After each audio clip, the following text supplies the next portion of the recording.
Calc BC, Unit 3, Day 9. This is the assignment that I thought we could do a couple of the problems as like our lesson, just to kind of get used to what free response problems look like, parametric free response problems. We haven't done any like this, but they're asking questions about everything I've taught you how to do, but in a more large, comprehensive problem. So let's do the first couple together. And these first couple don't allow calculators. Calculator problems will be very similar, but just I'll let you use a calculator. So these are 9 points, of course. The point breakdown here on this problem would be 2, 3, 2, 2. So part A says, okay, so first of all, we have a moving particle has position x, t, y, t, so that right away indicates this is parametrics. They're not going to say this is parametrics, but right there you have components of the x, and the y direction movement.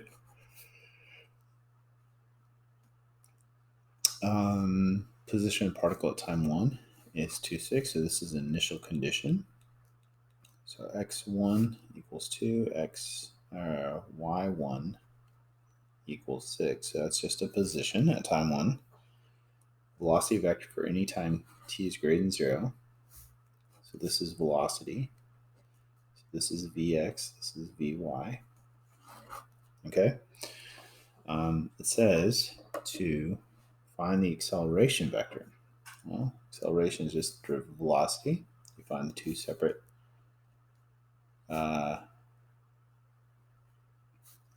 velocities. You find them on their own. Essentially, this is x double prime t, y double prime t. That's what we're going for. So, acceleration in the x direction would be the derivative of velocity in the x direction, which we were given up here. So that's going to be the same thing as 1 minus t to the negative 2. So you can multiply by negative 2, positive 2, t to the negative 3. Okay. And then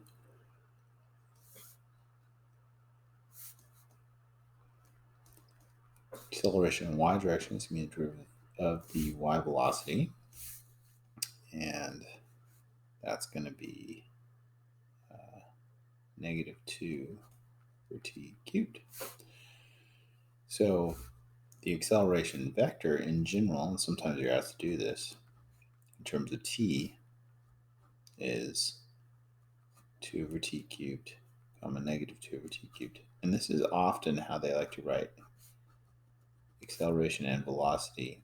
They like to use these kind of sharper brackets, but I don't think that should matter. So acceleration at time 3, you're going to be plugging 3 into each of these.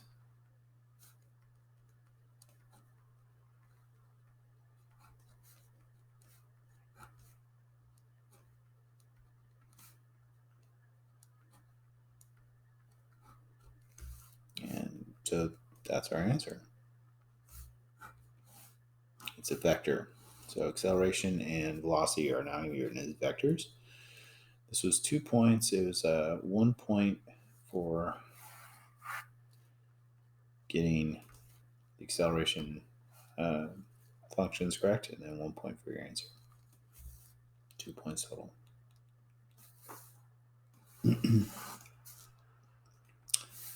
B says find the position of the particle at time 3. So we're looking for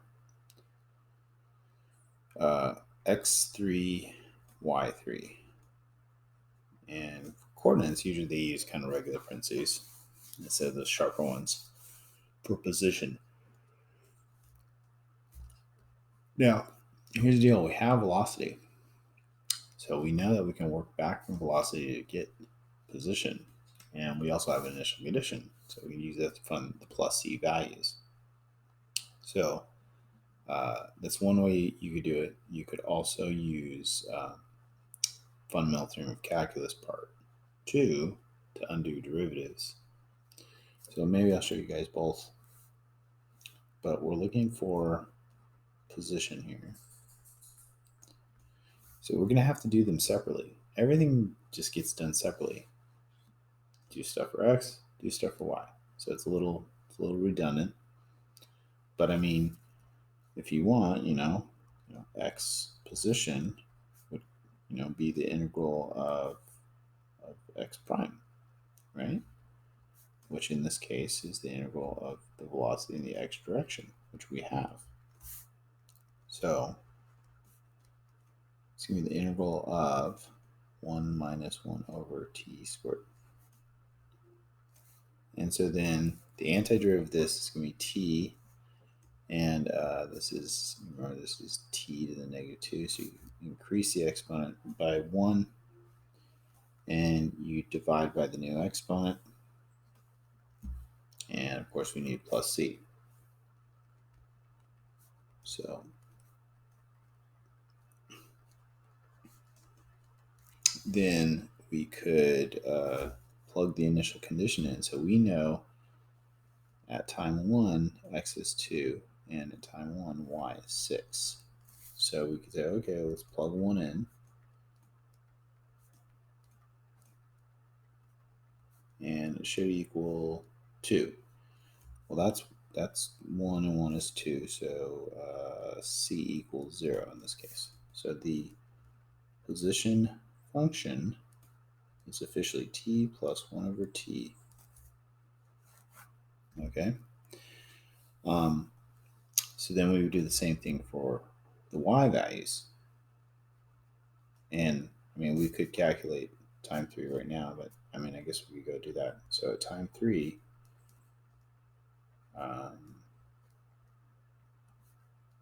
the x position is 3 1/3 or 10/3. And then usually for our final answer, we're going to write it as an ordered pair together. All of these, you might find them separately. Now yt is going to be the integral of y prime, which is going to be the integral of vy. And so that's going to be the integral of 2 plus 1 over t squared. And the antiderivative of that's going to be 2t.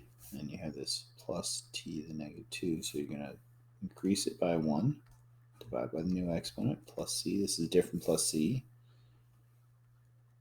So 2t minus 1 over t plus c. Use the initial condition that they gave you at time 1. Y coordinate is 6, which means that c equals, that's going to be 2 minus 1 is 1, c equals 5. So your final expression for position, y position at any point is 2t minus 1 over t plus 5. Then we could use that to plug 3 into.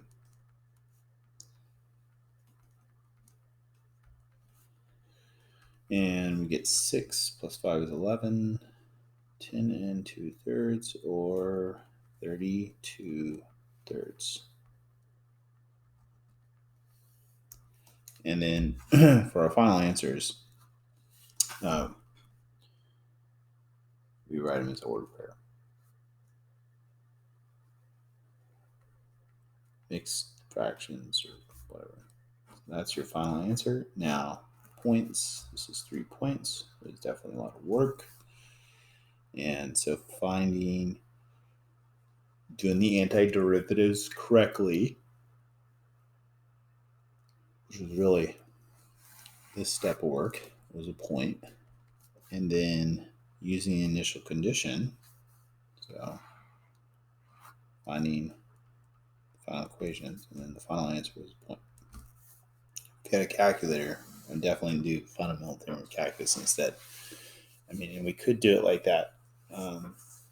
So instead, what we could have done is we could have said, okay, well, if we integrate x prime t dt from the point we know to the point we want to know, 1 to 3, that's going to give you x3 minus x1, right? This is fundamental theorem of calculus, part 1, integrals and new derivatives. And so then you're going to do like all the same kind of work, but it's a little more compact. And if you had a calculator, it'd be way easier. But in this case, you would then do 1 to 3 of 1 minus 1 over t squared. And then x3 is what we're looking for. x1 we know is 2. And then you would finish doing the work and try and get x3 by itself. So, I mean, x3 is going to be 2 plus. So it's the same kind of work, but definite interval. So same thing for y. I'm not going to finish the work. It's very similar work. If you had a calculator, like I said, calculator, this would be way fast.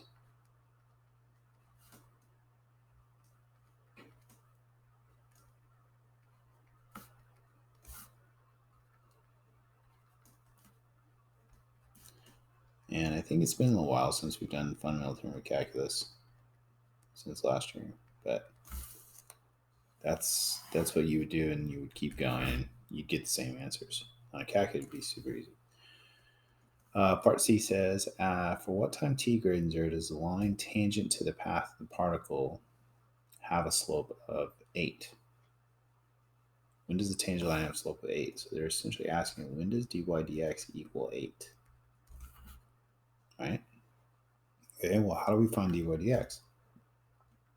Dy dx is dy dt over dx dt. And dy dt is already been given to us, right? Because that's the same thing as v sub y over v sub x. We already have these. So it's going to be 2 plus 1 over t squared over 1 minus 1 over t squared. And we're going to set it equal to 8 and solve the equation. So now we just got to do the algebra. T can't be 0 because it causes division by 0. I think t probably got to watch out for t being equal to 1. T equals 1 causes this division by 0. So t equals 1, t equals 0, but maybe we won't get those as answers. Just keep that in mind, because I'm going to go ahead and cross multiply, which sometimes loses that kind of information. So, I'll cross multiply. So, we're going to get 8 times 1 minus 1 over t squared. So we're going to get 8 minus 8 over t squared.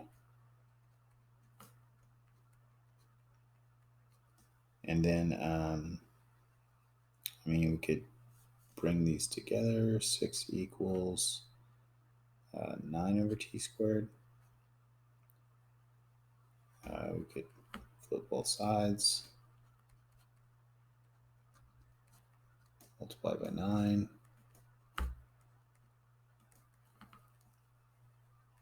Take the square root of both sides, plus or minus. Now, they said that t has to be greater than 0, right?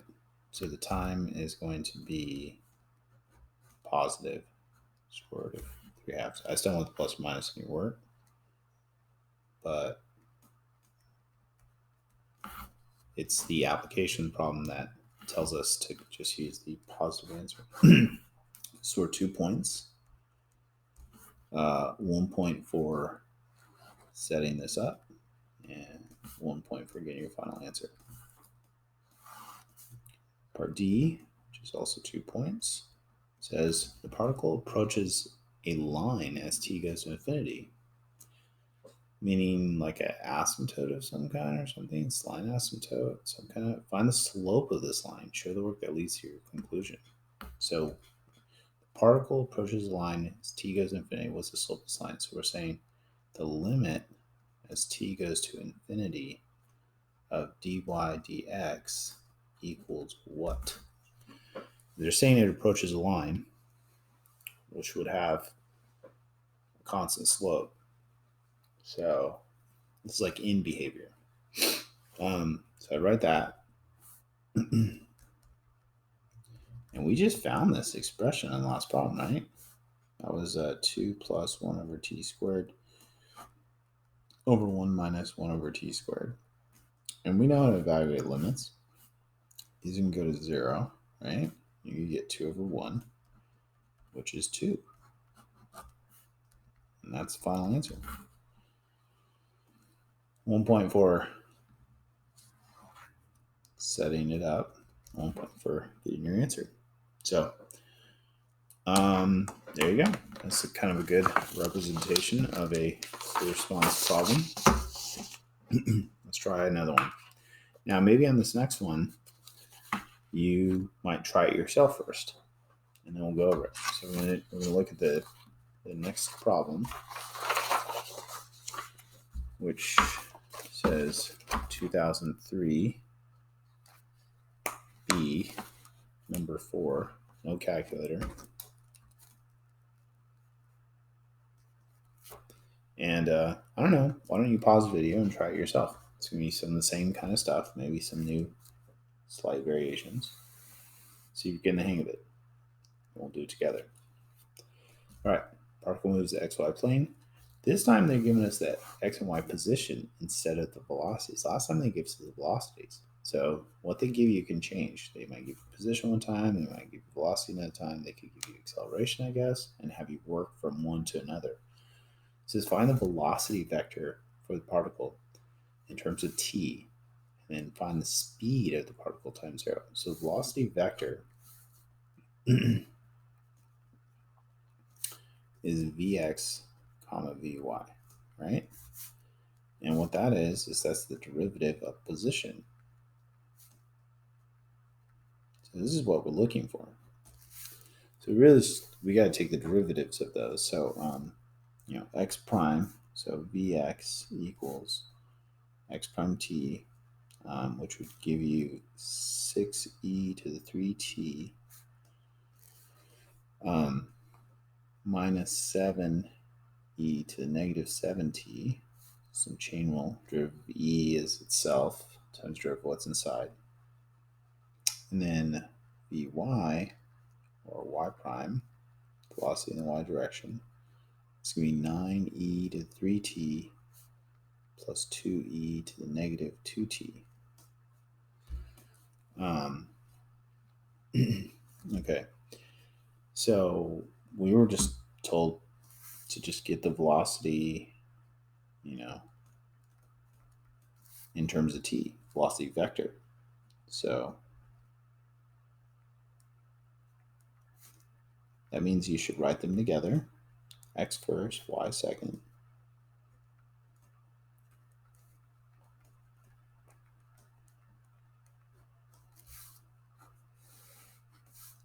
That's it. Point breakdown here. 3, 2, 2, 2. You got 1 point for the velocity in the x direction, 1 point for the velocity in the y direction.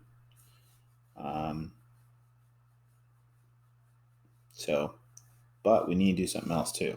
People often just forget. And find the speed at time 0. So speed, by the way, if you guys remember, it's this idea that you have a velocity vector, and so we can break it down into its x and y components, and the absolute value of this is your speed. Absolute value of velocity is speed. But to find that, you got to find it from vx and vy, which is hypotenuse of a right triangle. That's going to be Pythagorean theorem.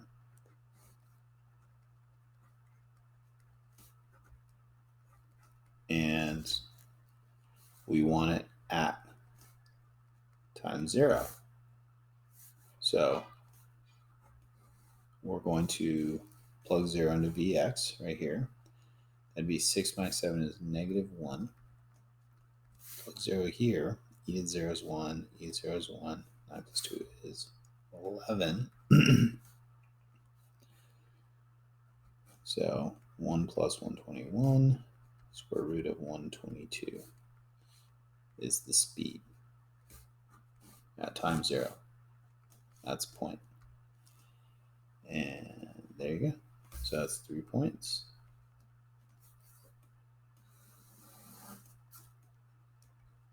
Without a calculator. All right. B says find dy dx in terms of t, and then find the limit as t goes to infinity dy dx. So this sounds similar to stuff that we did last time, but this time, dy dx equals dy dt over dx dt. Last time they gave us dy dt and dx dt. This time we already found them on the last part, so I'm just going to use those. 9e to 3t plus 2e to the negative 2t over 6e to the 3t minus 7e to the negative 7t. There you go. It's dy dx in terms of t. And that's 1 point. Then we want to take the limit as t goes to infinity of dy dx. We did that at the end of the last problem. Now, I'm going to rewrite this a little bit, I think, to make it easier for me. I'm going to change the negative exponents to positive exponents.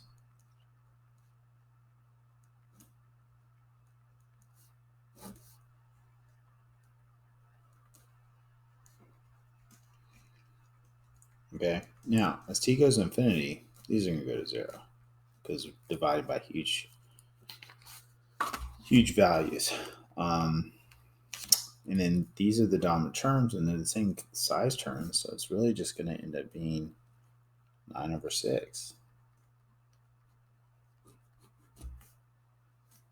And so that's a point.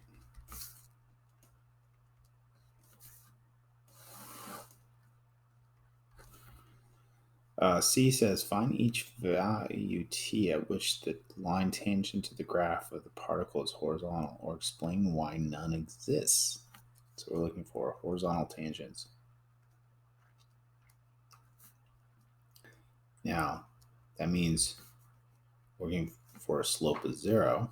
So we want to take dy dx, which we already found before.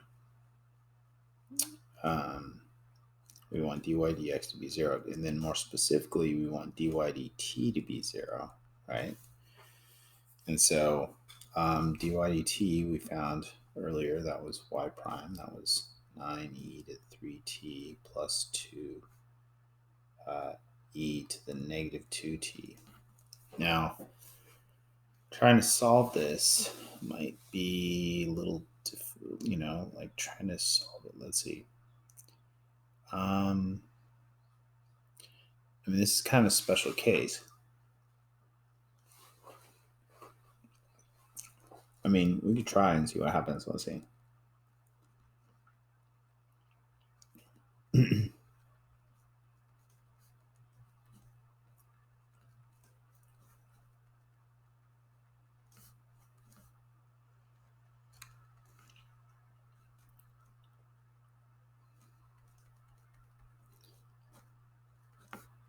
Now, at some point, you're going to realize that we just can't do this.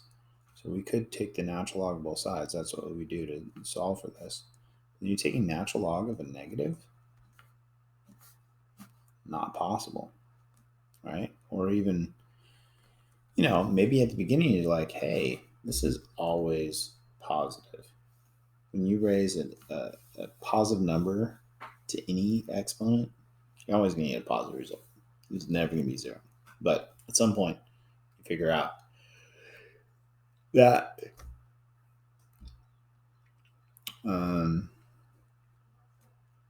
that it can be done. So none exists. Okay, so 1 point, and Okay. I think setting, yeah. All right. And then we want to find also a vertical. And so that's part D. So this is 2 points. 1 point for setting the dy dx y prime vy to 0. 1 point for getting your conclusion. D, looking for vertical tangents. So that's going to be when dy dx is undefined because it's going to infinity, which is going to come from dx dt equaling 0. Now, the thing you got to watch out for, I mentioned before, is that you're looking for the special cases. When you're looking for dy dt equals 0, you really hope that dx dt isn't 0 at the same time, just because you have to do L'Hopital's rule. So we'll find out in a second. I mean, there were no places where dy dt equals 0. So dx dt was 6e to 3t minus 7e to negative 7t. So you just get a point for showing this work. Then we got to try and solve it. So this is going to be 6e to 3t equals 7 over e to the 7t. And then we can multiply both sides by e to the 7t. And we can divide both sides by 6. E to the 10t equals 7/6. Take natural log of both sides.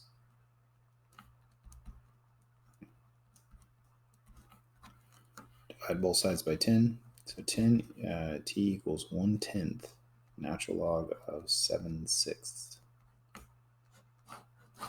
And so you get a point for that. That's the time that the graph has a vertical tangent. So those are a couple of free response problems. I want you to try the rest now on your own, a few more of them. And then I'll post a video going over those questions. But try them first. The next ones, I believe you're allowed to use a calculator on all of them. So